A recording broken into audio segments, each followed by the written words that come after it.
वांद्र्यातील गरीबनगरमध्ये अतिक्रमण हटवण्यास सुरुवात झालेली आहे। अतिक्रमण हटवण्यासाठी पश्चिम रेल्वेची मोठी कारवाई बघायला मिळते। रेल्वे सुरक्षा, रेल्वे सेवा पायाभूत विस्तारासाठी ही मोहीम राबवली जाते। 2017 पासून सुरू असलेल्या या कायदेशीर प्रक्रियेनंतर ही कारवाई केली जाते। आपण ही सगळी दृश्य बघतोय ती मुंबईतल्या वांद्रे स्थानकाजवळची आहेत। गरीबनगर या ठिकाणी जे अतिक्रमण होतं त्यावरती आता ही कारवाई केली जाते। अतिशय मोठ्या प्रमाणात ही कारवाई बघायला मिळते।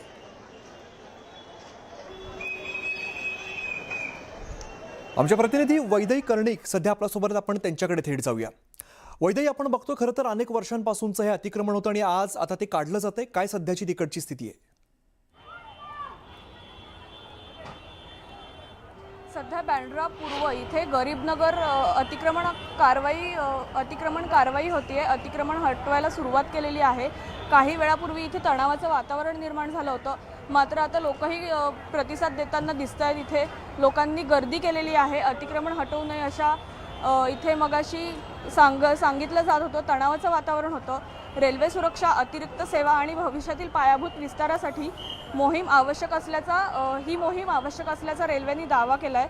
2017 पासून म्हणजेच गेल्या 9 वर्षापासून या प्रक्रियेला, या कारवाईला सुरुवात झाली होती। त्यानंतर आज ही कारवाई करण्यात येते। उच्च न्यायालय आणि सर्वोच्च न्यायालयाने परवानगी दिल्यानंतर आज ही कारवाई करण्यात येते। याच दरम्यान रेल्वे रुळा अंतर्गत सुरक्षा क्षेत्रातील अतिक्रमण हटवली जात आहेत। पात्र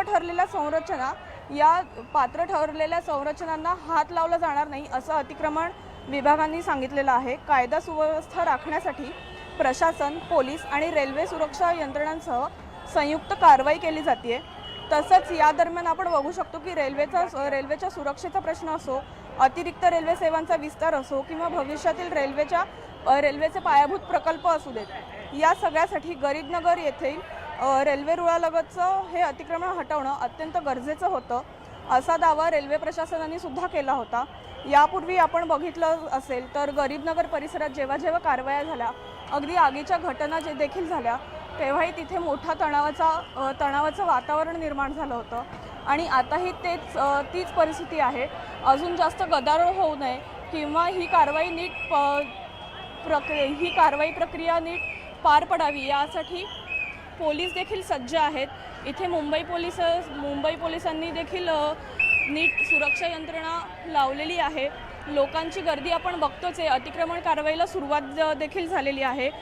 2 JCB इथे होते। 2 JCB इथे अतिक्रमण हटवण्यासाठी आलेले आहेत। याच दरम्यान काही वेळापूर्वी किरीट सोमय्या देखील इथे येऊन गेले होते, तेव्हा सुद्धा थोडंसं तणावाचं वातावरण निर्माण झालं होतं। परंतु आता आपण बघतोय की इकडून आतमधून लोकांचं सामान आणण्यात येत आहे।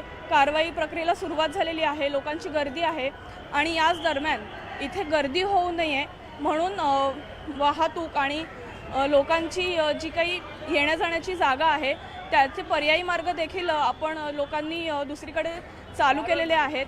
याच दरम्यान आपण बघतोय की इकडे लोकांची सगळी सामानं वगैरे काढून ठेवलेली आहेत आणि आता इथे पोलीस देखील उपस्थित आहेत।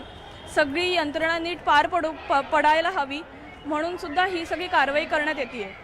बरोबर वैदई, हा तणाव जरी निवळला असला तरी सुद्धा या सगळ्या घटनेकडे लक्ष असेल। वेळोवेळी अपडेट्स घेत राहू। धन्यवाद या सगळ्या सविस्तर माहितीसाठी।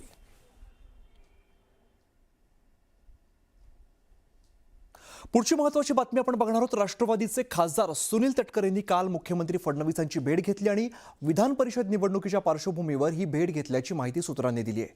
खासदार सुनील तटकरेंना रायगडमधून अनिकेत तटकरेंना निवडणुकीसाठी उभं करायचं आहे आणि त्यासाठी काय काय करता येईल याबाबत चर्चा झाल्याची सूत्रांची माहिती आहे। अनिकेत तटकरेंचा परिषदेचा कार्यकाळ 2024ला संपला आणि तेव्हापासून पुन्हा परिषदेत पोहोचण्यासाठी त्यांचे प्रयत्न सुरू आहेत। याशिवाय राष्ट्रवादीत सध्या सुरू असलेल्या गोंधळाच्या पार्श्वभूमीवर सुद्धा चर्चा झाली असल्याची माहिती सूत्रांनी दिली आहे।